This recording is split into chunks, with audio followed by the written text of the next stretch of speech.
তোদের মতো এমন শিক্ষিত মানুষের কোনো দরকার নেই। তোরা তোদের মতোই থাক। এর চাইতে আমরা হিজড়ারা অনেক ভালো, অনেক ভালো।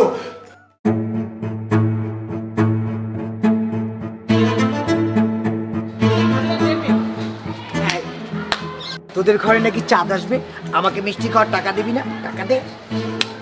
এই কত টাকা দাঁড়াস তো, যা এখানে যা, সর। টাকা দিবি না? টাকা দে, আমি চলে যাব। আরে বলছি না তোকে যেতে, যা তো এখান থেকে যা। আহা, এমন করছিস কেন? আমাকে টাকাটা দিলেই তো হয়। আমি তোদেরকে অনেক দোয়া করব, তোদের ঘরে একটা সুন্দর সন্তান হবে। দে টাকা।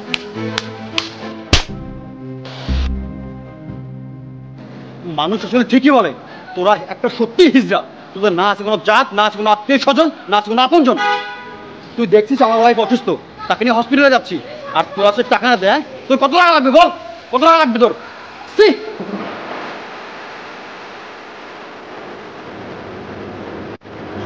সত্যি হিজড়া। তোদের না আছে কোনো জাত, না আছে কোনো আত্মীয় স্বজন, না আছে কোনো আপনজন। তোরা একটা সত্যি হিজড়া।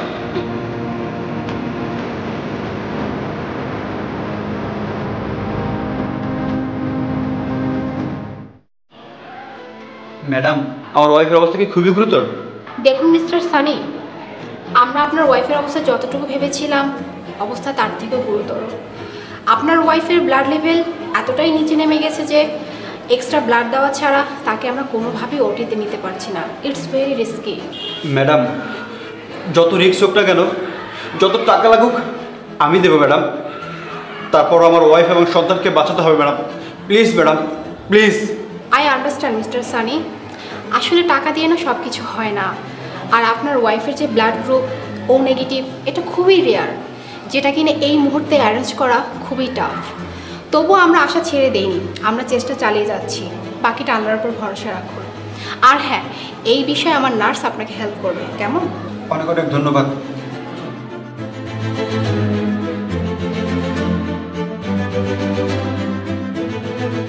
সানি,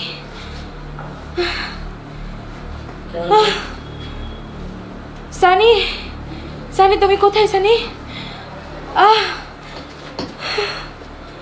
সানি, সানি আমি ব্যথাই পারছি না। আরেকটু সময় ধৈর্য ধরো। আমার দম চাতে কষ্ট হয়ে যাচ্ছে সানি। হ্যাঁ বুঝতে পারছি, একটু সময় ধৈর্য ধরো। আমাদের আজকের মধ্যেই রক্ত রেডি হয়ে যাবে। সবাই মিলে চেষ্টা করতেছি আমরা। তুমি আরেকটু সময়, আমার লক্ষ্যে শুনে আরেকটু সময়। সানি, আমাদের বাচ্চাটা ভালো থাকবে তো? অবশ্যই। কি বলছো তুমি এসব? হ্যাঁ হ্যাঁ, আমাদের বেবি, ও পৃথিবীতে আসবে।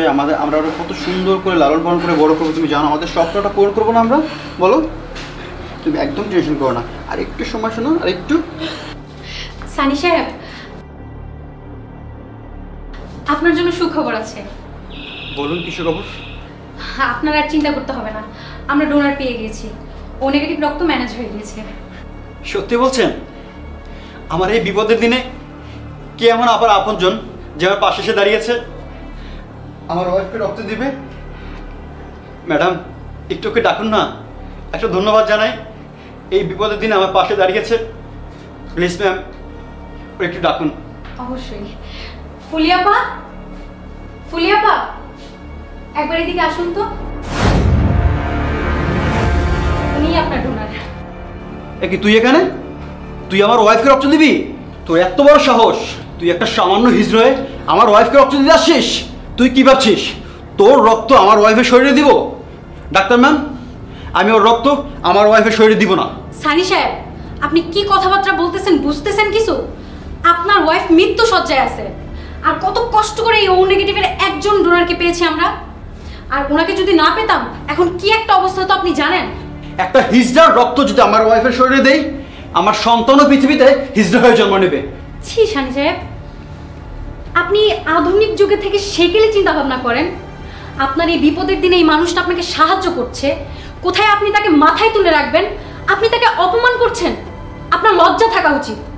আপনি যত যাই বলুন, এই হিজড়ার রক্ত আমার ওয়াইফের শরীরে আমি দিব না। আমার সন্তান পৃথিবীতে আসবে এই হিজড়ার রক্ত নিয়ে, আমি এটা চাই না। এই এই কেন রে? হ্যাঁ, আমরা হিজড়া বলে কি মানুষ না? শুধুমাত্র তোদের রক্তের রক্ত, আমাদের রক্ত কি রক্ত না? সৃষ্টিকর্তাকে শুধু তোদেরকেই বানিয়েছে, আমাদেরকে বানিয়েনি? তুই কিভাবে বুঝবি আমাদের মনের কষ্ট? ছোটবেলায় আমার বাবা মা আমাকে রাস্তায় ফেলে দিয়েছিল, কুকুরের মতো মানুষ হয়েছি, এর ওর কাছে গিয়েছি, কেউ খাবার দেয়নি।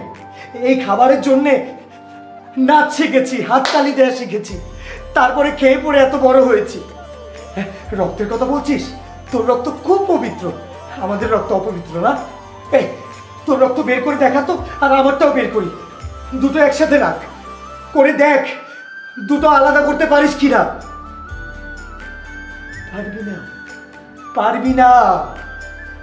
খুব তো মানুষ হয়েছিস। আরে তোর বউ যে অসুস্থ এটা শুনে আমি রক্ত দিতে এসেছি। মানুষের ধর্ম কি বল? একজন বিপদে পড়লে আরেকজন এগিয়ে যাওয়া। আর তোরা কি করছিস? তা না করে আমাদেরকে অবহেলা করছিস, তাই না? তোদের মতো এমন শিক্ষিত মানুষের কোনো দরকার নেই। তোরা তোদের মতোই থাক, এর চাইতে আমরা হিজড়ারা অনেক ভালো, অনেক ভালো। ফুলির পরিচয়টা আপনাদের কাছে কি? একজন পুরুষ, একজন নারী, নাকি একজন তৃতীয় লিঙ্গের একজন ব্যক্তি, নাকি এই সব পরিচয় ছাপিয়ে ফুলি আপনাদের কাছে একজন মানুষ?